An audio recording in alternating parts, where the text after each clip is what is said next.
আপডেটের পরে এমন 3টা সেটিং আসছে যে 3টা সেটিং যদি তুমি অন না করো তাহলে কিন্তু তুমি পুরাই নুব হয়ে যাবা।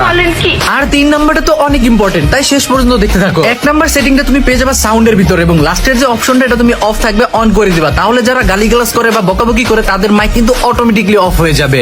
2 নাম্বার সেটিংটা তুমি পেয়ে যাবা ইনফরমেশনের ভিতরে স্মার্ট মেসেজ সাজেশন, এটা অফ থাকবে তুমি অন করে দিবা, তাহলে কি হবে দেখো তোমার গেমের ভিতরে যে সিচুয়েশন থাকবে না কেন ওইটা অ্যানালাইজ করে কিন্তু গেরিনা নিজে থেকে একটা মেসেজ দিয়ে দিবে তোমার টিমমেটদেরকে। এরপরে 3 নাম্বার যে সেটিংটা আর খুবই ইম্পর্টেন্ট, সেটা জানার আগে তোমরা যারা এখনো তোমাদের নারুটো ভাইকে ফলো করো নাই দ্রুত ফলো করে দিও, কারণ এরকম সব ইন্টারেস্টিং আপডেট আগে থেকেই জানতে পারবা। 3 নাম্বার সেটিংটা তোমরা এইচইউডির ভিতরে পেয়ে যাবা। শুরুতেই তোমরা কাস্টমের ভিতরে ক্লিক করলে নতুন একটা স্মার্ট অ্যাডজাস্ট নামে অপশন দেখতে পারবা, তো এটা তোমরা ক্লিক করে অন করে দিবা। এটা অন করলে কি হয় দেখো, অনেক সময় ম্যাচের ভিতরে যায় তুমি গুলালের উপরে চাপ দিলে বা গুলাল মারতে চাইলে কিন্তু গুলালটা মারতে পারো না, বা ফায়ার করতে গেলে ফায়ার বের হয় না। সেক্ষেত্রে কিন্তু গেরিনা নিজে থেকে এআই এর মাধ্যমে ডিটেক্ট করে নেবে যে তুমি কোনটার উপরে ক্লিক করতে চাইতেছো, সেটা কিন্তু অটোমেটিকলি সেট হয়ে যাবে। অবশ্যই কিন্তু এই সেটিংটা তোমরা সকলেই অন করে দিবা। আর কে কে অন করে দিছো অবশ্যই কমেন্টে জানাই দিও, আর ভিডিওটা ভালো লাগে তোমার বন্ধুর কাছে শেয়ার করে দিও।